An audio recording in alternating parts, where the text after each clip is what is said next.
people won't always understand you. And it's okay. You don't have to explain yourself. When I first started in business and entrepreneurship, people thought I was crazy. They said, John, you're leaving a high paying job. You are pursuing something that is going to be uncertain. And actually you're doing it at the worst time. Because at the time, I wanted to pursue property. And in the news, everyone was talking about property being the worst. And, the property prices are crashing. And at the time, it seemed like everybody else was against what I was doing. And what I realized is that sometimes you will see the opportunities that other people will not see the opportunities. Sometimes when a lot of people are telling you the idea is bad, it's not that they're not wrong. It's that they don't understand. They don't have the mindset. I remember the first time I told my friend, hey, I'm going to buy this property in a place called Camberley. It's worth 155,000. I'm buying it for 124. And he was like, why are you buying that property? There must be something wrong with it. But what he didn't realize was that there are such things known as below market value. Things are like below its market value. I want you all to really start thinking about anything that you've been wanting to do, anything that you wanted to put off,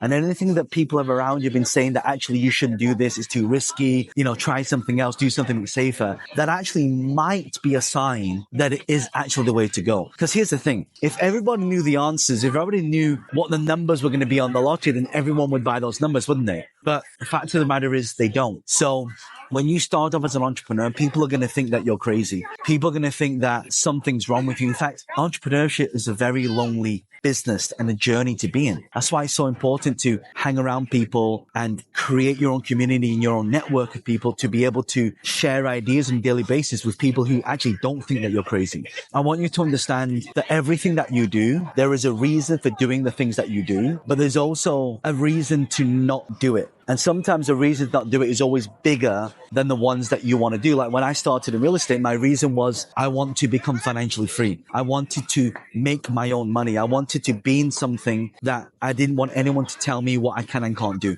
And so when I pursue this career of an entrepreneur, and I'm still 2 decades on, I'm still an entrepreneur, and that's probably the best decision. It is the best decision that I made, but at the time, it didn't feel like it. Because at the time when I was doing things, a lot of my friends were saying, why are you doing that? Like, you're in such an incredible job. You work at one of the best companies. Why would you forfeit that? I understood. It's not always about what your friends want you to do. It's sometimes, almost all the time, is what you do. But sometimes we do things for other people. Right? We do things on what their opinion of us is going to be. I want you to start realizing from now on, when you start getting the signs from people saying that you should, that you're crazy, that it doesn't sound good, or it's too risky, just know that that is coming from them. It's coming from their probably insecurities, not coming from you.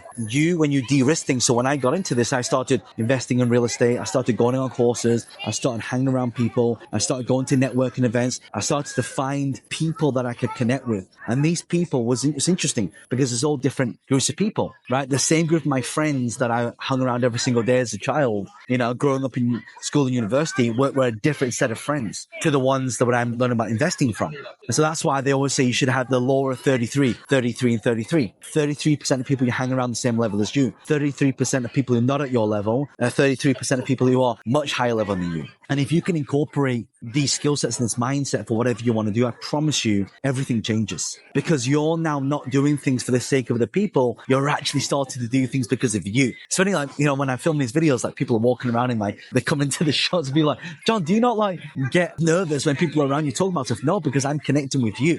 I don't care what's happening around. I don't care all these people taking pictures here, these people shouting about my attention, my presence now is with you. So and that's how we should operate our life. It's not about doing things all the time for other people to please other people. How many of you bought things just to please other people? I used to do that. I used to buy things to please other people who don't even really care about it. So you need to think about all the things you do. Now, I've got some tips for you and some ways that I've been able to navigate this, to do things that even my parents, when I got into real estate, they were like, oh, it's really risky, son. Like, have you not heard all the news? Like, everyone's losing the house. The interest rates are so high, and also really, you shouldn't really be buying things that you can't afford to buy. Because growing up in a Chinese family, I was always taught you should only really buy things that you have enough money to be able to acquire in cash. But actually, it doesn't make sense, because if you look at, like, if I want to buy a hotel for like $500 million, even if you have $500 million, you're not going to buy it. You're going to leverage and gear. That's when I started learning a lot about investing. So my parents, I love them. They've taught me so many valuable lessons in life. But this is why you've got to start listening to the people, not giving you free advice, but actually paying for counsel.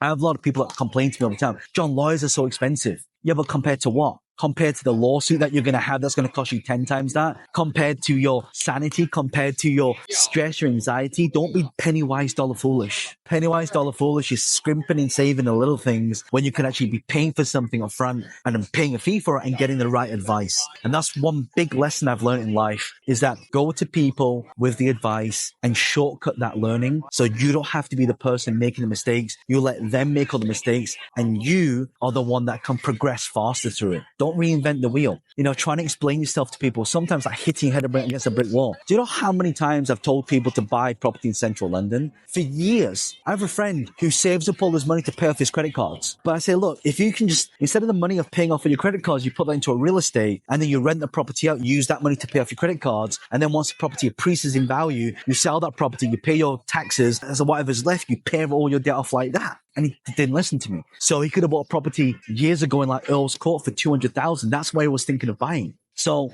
that's why you should only get advice from people who have the credibility, who have the proven track record, and who are the people who are actually doing it. How many people give you advice and they're not doing the advice that they give to you? And by the way, I'm also guilty of this sometimes. I keep preaching about going to the gym and being healthy, but I don't go to the gym every day. And there are times that I miss going to the gym. But one thing I'm consistent at is my business, right? But business is not everything. Money is not everything. You got to start balancing your life out as well. Imagine some Lego blocks, like 10 Lego blocks in each block and each pillar. And you balance something on top. So let's say I'm balancing this, but if I have a pillar that's kind of like that, you know, it's going to fall to one side, or like that's going to fall to one side. So we must balance our life out as well. This is another lesson I've learned. It's like people say, Joe, like, why do you spend a lot of your time traveling around the world where you should really be spending time on your business? Well, why can't I do both? Sometimes you're going to go slower to go faster. Sometimes you just got to take that little break to recharge and get different experiences. Like what I love to do is, one of the reasons why I love to travel is I get different energy from different places around the world. And probably wondering where I am right now. This is Macau. You know, the funny thing, I've been to Macau so many times, but I've never been to this spot. And it's the first time in like, I don't know, 20 years of coming to Macau, I actually get to see this little shot here. And the reason why I want to create these videos, I want you to kind of see the inspirations that I get and the ideas that I get that I can share with you as well. Coming back to the point, and by the way, if any of you got any questions that you would love to ask me personally, leave a comment below. I'll personally come in and answer the questions. And if you know anyone who's really struggling, like they have something they're passionate about, they're telling their friends about it, and their friends are just giving a lot of negativity, do me a favor, copy the link on this and share it to them on WhatsApp. I really want them to hear this message. Like, imagine if I'd have listened to all my friends that told me not to start property, not to become a speaker, not to create online businesses, not to even bother with social media. Like, imagine if I'd have listened to all my friends that told me that. And here's another question. The friends that tell you that, are they really then your friends? Paying close attention to what is working in today's market and what is not working, only you can decide that and only you can research that. Yes, we can get the opinions of the people. Yes, we can know from the people, but actually, ultimately, it's your job and your responsibility to learn the things, to de-risk the things. And by the way, here's another thing that happened. When I started investing in property, I met one of my business partners that, you know, at the time I thought was incredible. And then later to find out that maybe not so ethical. So I had to start again from scratch many, many years ago. And all the people around me say, see, I told you so. I told you that would happen. You see, that's what you get for being in business. And at the time, it really hurt because the people around me I thought were supporting me actually were not the ones that were supporting me. You see, you want to hang around with people that are really rooting for you to win every day. Not, oh yeah, that's cool, but really they're fake. Like you have fake friends and real friends. This is why for a lot of people that I know are very, very wealthy, they say to me, John, my true friends I can count on one hand. And so that's why you've got to be very wary and careful of the people that you hang around and their intentions as well. And by the way, I'm going to link a video at the end of this for a lot of you that are looking to create more in your life. You want to create more financial freedom so you can have more choice in your life. I'll link a video at the end. If any of you also would love to attend any of the events, we run a lot of virtual summits. Below this video, I'll put a link. If you click that link, you can check out when our next summit is. And it's completely free to attend for my community that follow me on YouTube. The only thing I will ask is just share this with one person so they can attend with you and you can learn together. One last thing. One thing I've really learned about just doing the thing, even without other people's blessings, even sometimes my team, I listen to my team a lot. And I really value their feedback. Otherwise, I would have hired them. But sometimes I'll have an idea that I know instinctively is right. In my gut, I know it's the right thing to do. But a lot of people around me cannot see that. So if you are able to see the things that other people cannot see, the question I was asking is, what do you know to be true that other people don't yet?